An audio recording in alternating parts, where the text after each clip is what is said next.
Existe un continente que no aparece en los mapas. Está compuesto por servidores, cables e interacciones virtuales. Es una tierra invisible y, sin embargo, es aquí donde vivimos ahora. He cruzado el portal de lo posible en busca de una nueva estética.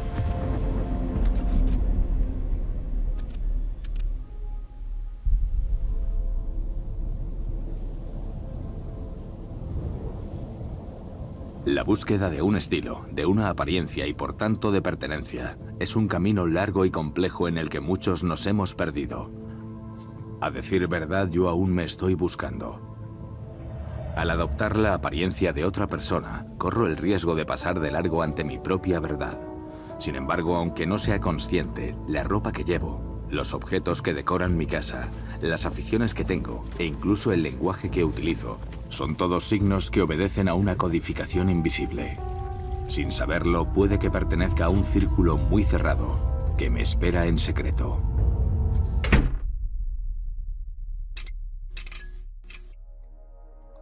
A este particular mundo de las aesthetics se puede acceder por infinidad de portales en Internet. Tantas que al principio estuve a punto de pasarlas por alto porque me sentía completamente ajeno a ese universo insondable. Cada nuevo campo artístico posee su propio vocabulario, su forma específica de nombrar y clasificar las cosas. Y en este juego las estéticas resultan especialmente desconcertantes. La primera vez que oí hablar de ellas fue en un sitio llamado Aesthetics Wiki, una especie de biblioteca de Babel que intenta archivar toda esa riqueza estilística. En ese momento adquiría mi billete para un viaje infinito. Cuando Internet irrumpió en nuestras vidas, salieron a la luz nuevos estilos visuales en plataformas como Tumblr, Pinterest o Instagram. En estos espacios la imagen es la soberana absoluta. Esta efervescencia creativa y cultural se convirtió en un canal de inspiración global que cualquiera puede alimentar. En esos espacios virtuales que son tanto pequeños teatros del yo como escenarios abiertos al mundo, cada cual puede reinventarse como en ningún otro lugar. Todo el mundo está invitado a esta gran fiesta y yo pienso asistir. Me refiero a estéticas que pretenden simbolizar un modo de vida, una práctica y unas ideas que quieren manifestar una singularidad a través de determinados códigos. De toda esta efervescencia surgen nociones artísticas y culturales que me fascinan y me atraen. Enseguida veo algunos términos que me resultan familiares, sobre todo los que tienen sufijos o prefijos en común. Wave, core, punk, post, neo, ciber. El primer término al que me aferro es el cyberpunk. El prefijo ciber evoca una sociedad futurista casi distópica, fundada sobre los pilares de la informática y la cibernética, mientras que punk me remite al aspecto alternativo, activista o nihilista, que surge en las sociedades que son objeto de ese modo de vida. A medida que me adentro en esta terra incógnita, comienzo a ver con más claridad.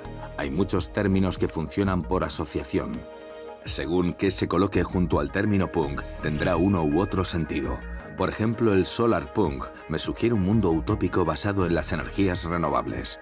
En este caso, el sufijo punk expresa el espíritu anticapitalista y el rechazo a toda forma de autoridad, elementos que permitirán alcanzar ese futuro más luminoso. Como contrapunto, el diésel punk revela una sociedad que orbita en torno al combustible, mientras que el steampunk ofrece una versión similar, aunque basada en la energía del vapor. Todas estas estéticas suelen derivar de periodos históricos o de temores de una época que se pretende cuestionar. En esta línea no me sorprende descubrir el atom punk con su distopía nuclear. De estos mundos alternativos brota siempre todo un universo estético que abarca desde el cine hasta la música pasando por la moda. Por fin logro poner términos a universos que me atraían, pero que nunca había formalizado. Y luego hay otros que me abren puertas insospechadas. El sufijo core, que viene de hardcore, es un término que había oído muchas veces sin entender del todo su significado. Se utiliza para intensificar el sentido del término al que acompaña. Significa que el individuo se ha entregado en cuerpo y alma a esa estética y en ella busca su núcleo, su esencia.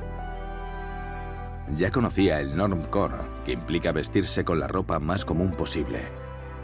El cottagecore, con su visión idealizada y tradicional de la vida en el campo, o incluso el dreamcore, que busca reproducir las sensaciones del sueño a través de su estética.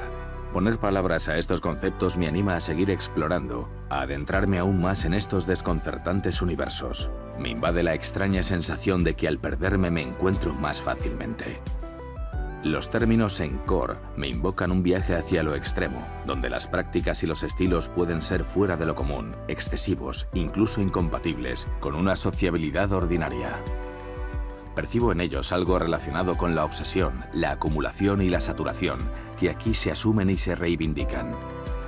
Y si una parte de mí intenta rechazar lo extraño, otra, aún más grande, sueña en secreto con abrazarlo. Yo, que creía tener ya explorado mi rincón de Internet, me doy cuenta de lo equivocado que estaba al sumergirme en este tema. Heme aquí perdido, con los ojos haciéndome chiribitas, completamente fascinado por estos clanes, por estas comunidades que voy descubriendo. Empiezo a fantasear con 1000 vidas posibles. Por un instante me imagino adepto al Adventure Core, reconocible por su ropa de camuflaje, siempre llevando una navaja suiza y una piedra de fuego.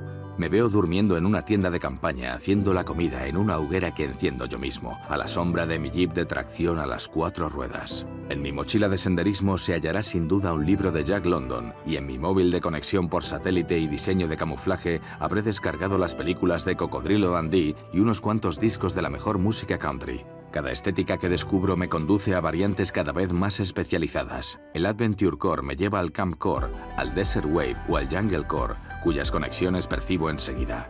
Me invade el vértigo. La materialización de una idea en un modo de vida genera multitud de temáticas totalmente distintas. Algunas son bastante previsibles, como el Space Core y su pasión por la astronomía, o el Night Core, cultivado por los medievalistas más fervientes. Pero no esperaba adentrarme en territorios más inquietantes. Pienso en el Clown Core, con sus perversas atmósferas de feria, o en los mundos del Mid Core y el Revenge Core, que me sirvieron de puente hacia los abismos del Drag Core y el Gore Core. Al ver pasar a tanta gente a la que nunca habría imaginado, me pregunto si yo mismo habré sucumbido alguna vez tan profundamente a una estética. Entonces me acordé de cuando descubrí el grunge y las dramáticas consecuencias que aquello tuvo para mis vaqueros y tan lucrativas para mi peluquero. Fue La montaña sagrada la película que me impulsó a crear imágenes delirantes, y Aphex Twin quien me abrió los ojos a la música electrónica, dándome ganas de crearla yo. Cada vez que una estética poderosa se ha cruzado en mi camino y me ha resonado, ha habido cambios concretos, tanto en mi ropa como en mi apariencia. Pero hay estéticas que se padecen sin entrar en el uniforme o en la bata del colegio. Todos hemos vivido en la adolescencia la presión por sumarnos a un estilo dominante, desde las marcas de zapatillas hasta la música que escuchábamos.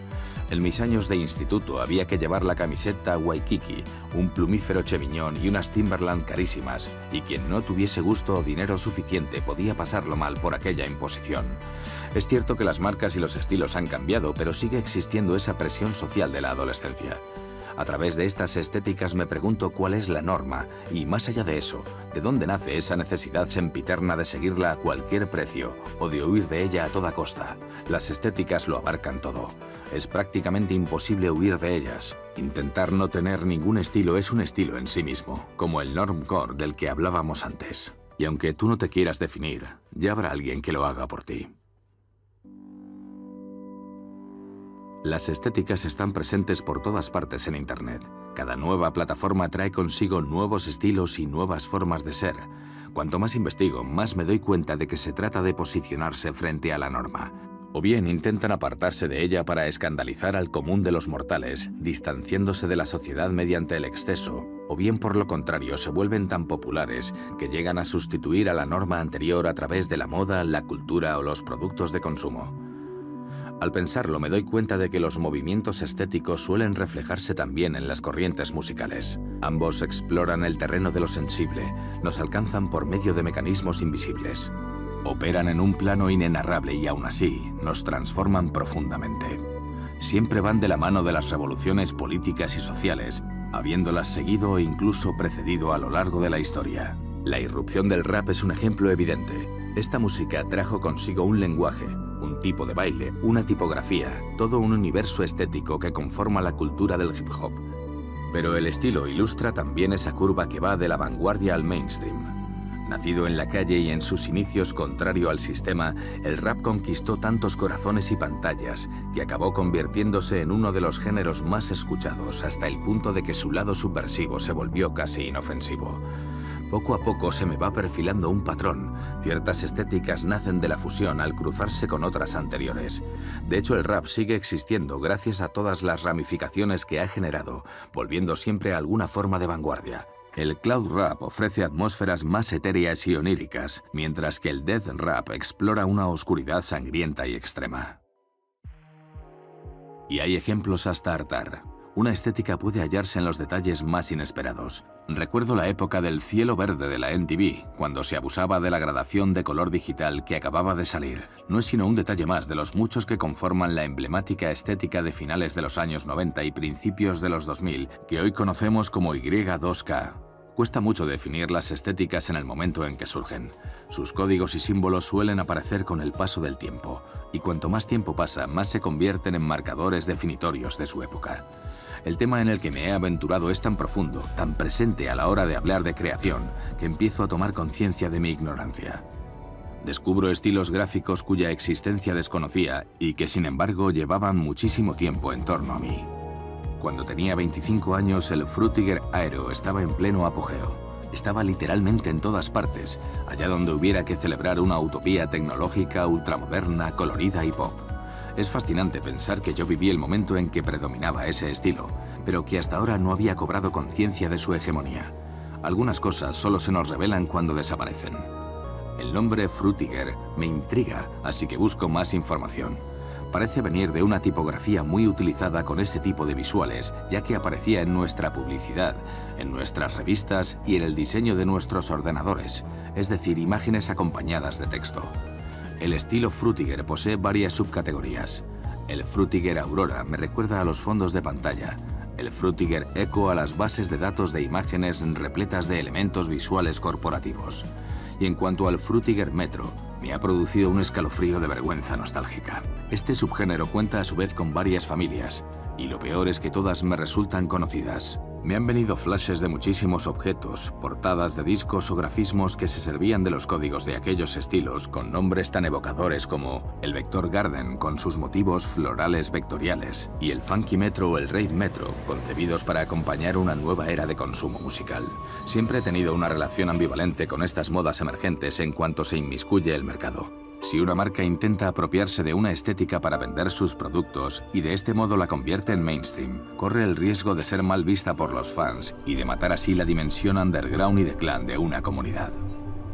Por otro lado, hay estéticas que se construyen apoyándose en las marcas. Sería el caso de un modelo concreto de zapatillas, un estampado de una marca de lujo o determinado tipo de chándal. Cada puerta de internet que entreabro me maravilla y me intriga. Adentrarse en las cuestiones estéticas implica observar ciclos, cumbres y caídas, mutaciones del trendy al has-been. Siento incluso nociones inasibles como el zeitgeist, la moda, el buen o mal gusto según la apreciación del momento, de la historia o de la cultura que hemos mamado, en la que nos han educado e incluso programado. Con el tiempo y la distancia se aprecian con mayor claridad esos movimientos, cómo nacen y mueren, se identifican los agentes que los generan. Al evocar estos recuerdos, no puedo evitar imaginar cómo han podido nacer algunos de estos movimientos. Siempre hay necesariamente un punto de origen, alguien que decide hacer lo que nadie había hecho nunca, aunque eso suponga quedar excluido por elecciones incongruentes. ¿Lo hizo siguiendo un capricho pasajero o quiso poner la primera piedra de algo? Un pensamiento se empieza a imponer cada vez con más fuerza a medida que avanzo en mi exploración. Sería un error creer que todas estas estéticas son solamente decorativas o que buscan siquiera la belleza o la validación ajena. Estos estilos son siempre la expresión de algo más grande y más profundo de lo que cabe imaginar. Los movimientos punk o hippie no son solo una estética, son signos de transformación social, la expresión de una crisis o el anuncio de una nueva era.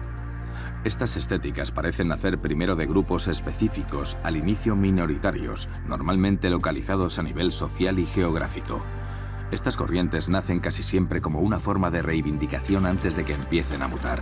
Tras su apariencia puramente decorativa, las estéticas tienen una naturaleza profundamente política. Si algunos movimientos no necesitan explicación, como el punk hardcore o el communist chic, otros juegan a esconder sus cartas de manera más civilina. Incluso descubro zonas oscuras dentro de lo que al principio parecía un viaje artístico y emancipador. Bajo su aire campestre, el cottagecore esconde una rama tradicionalista de ideas reaccionarias, mientras que otras estéticas abrazan abiertamente la ilegalidad, como ocurre con el hatecore y su glorificación del odio racial. Hay estéticas que me provocan un profundo malestar, las que revelan todo un universo de fantasías y desviaciones ilegales, especialmente cuando mezclan representaciones vinculadas a la infancia con cualquier forma de sexualización. A través de ciertas estéticas he llegado a percibir un tipo de desprecio social, bimbo, racail, cagol y en ocasiones también el sexismo estructural presente en esas representaciones. Me da la impresión de que existe un mayor número de estéticas ligadas a las representaciones femeninas, ya sea porque responden a un dictado impuesto o bien porque, al contrario, constituyen medios de liberarse de él, incluso dándole la vuelta. Cuanto más ahondo en estas codificaciones y su sentido oculto, más perdido me siento y desprovisto de un estilo concreto. Y al mismo tiempo hay muchas cosas que me atraen. En el corazón de este extraño laberinto descubro fascinado la llamada academia. La idea aquí es estetizar los lugares de estudio universitarios, resaltando sus aspectos románticos y fascinantes. Todas sus variantes comparten el amor por los libros, por la investigación y por las etapas de la vida dedicadas a estudiar. Encuentro más de una treintena de subgéneros que se inscriben en ella. Algunos son esperables, como la Music Academia y sus estéticas de conservatorio, la Ocean Academia y sus enciclopedistas de los mundos marinos, o la Rebel Academia, que reúne todo el universo del alumnado indomable. Vaqueros rotos en las horas de castigo, fotos pegadas en las taquillas, pies encima de las mesas de clase. Cada vez que descubro una nueva variación de la academia, me desconciertan los códigos que desconozco. Pero en cuanto contemplo las imágenes que las ilustran, veo que es un estilo coherente, incluso extendido, solo que yo nunca había reparado en él. Lo que me parece incongruente se debe con mayor frecuencia a una falta de referencias y cultura, más que a la rareza del objeto que observo. Pero sobre todo, contemplo maravillado la increíble creatividad humana y su capacidad para reinventar constantemente nuevos conceptos. La academia me devuelve a mis propios años de estudiante. Siempre he tenido una relación ambivalente con la norma y con los estilos impuestos. Y ese sentimiento nació en mí durante ese periodo tan complejo en la vida como es la juventud. Cuando tener estilo y por lo tanto dinero era un requisito para evitar las burlas de la adolescencia, sufrí tanto que acabé por intentar alejarme de ello a toda costa, aunque eso supusiera el rechazo y descubrir los beneficios de ese alejamiento. Sin duda fue así como tomé el camino de lo extraño, de lo raro y en el fondo de la fascinación. Aunque mis distintas etapas adolescentes rayaban a veces el ridículo, a mí me eran útiles en tanto en cuanto me permitían escapar de toda imposición por mínima que fuera. La norma causaba en mí el efecto de repelente. Incluso hoy a mi edad siento un cierto placer al ponerme calcetines desparejados o estampados que supuestamente no combinan entre sí, como si quisiera vengar a aquel adolescente que luchaba por afirmarse. Pese a todos los artificios que exhibimos, a menudo guardamos en nuestro interior a ese adolescente necesitado de reconocimiento. En ese sentido me reconozco en todas las estéticas y en las decisiones drásticas que exponen. Entiendo ese deseo de sumergirse por completo en algo, de abrazar una diferencia extrema y asumida. En un mundo de signos y símbolos, las estéticas se me figuran como una herramienta política cotidiana al alcance de cualquiera. A través de ellas, cada cual reivindica una forma de estar en el mundo. Se manifiesta el deseo de formar parte de una tribu afín, de crear comunidad mediante símbolos compartidos. Internet actúa como un fascinante acelerador. Ha hecho emerger estilos que de otra forma habrían muerto antes de nacer y al mismo tiempo puede revivir una moda obsoleta en cuestión de días. Explorar las estéticas es como abrir una puerta a toda la riqueza visual que es capaz de crear el ser humano, pero también una ventana a su locura y a su tendencia a llevar siempre más lejos los límites de lo imaginable. Todas esas visiones me han abierto la mente, me han permitido poner nombre a estilos y tendencias que estaban ahí, que veía por todos lados, pero cuya magnitud no comprendía. ¿Y yo? ¿Qué pasa conmigo? Pensaba que en esta búsqueda hallaría quién soy, pero tengo la sensación de no ser casi nada, pero de que a la vez tengo un poco de todo. En el fondo, todas esas personas conviven en mí. Querría vivir algo distinto de la mera neutralidad de lo que soy. Existe, sin embargo, un punto intermedio. Si bien las estéticas pasan de moda a veces, hay algo que nunca morirá. Esa noción informe y universal que engloba a la vez la mezcla, la reinvención, el revival, la relectura o el remix. Me llamó especialmente la atención el descubrimiento del Visual Kei, un estilo musical japonés que mezcla elementos góticos, punk, maquillaje glam y vestimenta tradicional. Esas mezclas son un misterio, consiguen dar coherencia a conceptos que a priori parecían incompatibles. Lo mismo ocurre con el traumacore, que también se basa en la combinación y el contraste de universos que creíamos irreconciliables, uniendo signos de inocencia con marcas de sufrimiento, como una mancha de sangre en un dibujo de Hello Kitty. Yo, que llevo zapatillas de skate y camisetas de pelis de terror, bajo una camisa setentera, me he encontrado a mí mismo en un patchwork de múltiples influencias que todas juntas conforman un estilo. Pero quizá mañana pruebe otra cosa. Vivimos en un mundo tan rico y tan en constante transformación, que sería una pena conformarse con un estilo único. Se suele decir que ya está todo inventado, pero en realidad quedan muchísimas cosas por mezclar. Con un poco de perspectiva me doy cuenta de que casi todas las obras juegan a cruzar estéticas ya existentes, reinventándolas o bien a revisitar formas del pasado bajo la perspectiva de estándares más actuales. Ensamblando dos objetos usados podemos crear uno nuevo y sublimar además las dos partes que lo componen. Mientras me dispongo a abandonar esta casa, me doy cuenta de que la noción de norma ya no me resulta tan clara. En realidad tiene múltiples encarnaciones que van cambiando según las épocas o los lugares. Algunas son invisibles y se difunden de manera inconsciente, mientras que otras se imponen a golpe de campañas de marketing. Y más aún, la norma identificada dependerá de cada cual. Yo no tengo la misma visión de la normalidad que la gente que me rodea, y de hecho todos tenemos un concepto distinto de libertad y de emancipación. En última instancia, creo que la mayoría de las personas que han generado una estética no eran conscientes de ello. Simplemente prestaron atención a un deseo, una necesidad, sin saber que estaban construyendo algo. Por ejemplo, ¿habré creado sin darme cuenta el ALT 236 Core? Y sobre todo, ¿llegará a ser un estilo icónico o terminará en el reino de los estilos prescindibles? El único factor enigmático capaz de activar secretamente estas mecánicas es el tiempo y el juicio que arroja sobre las cuestiones de este mundo.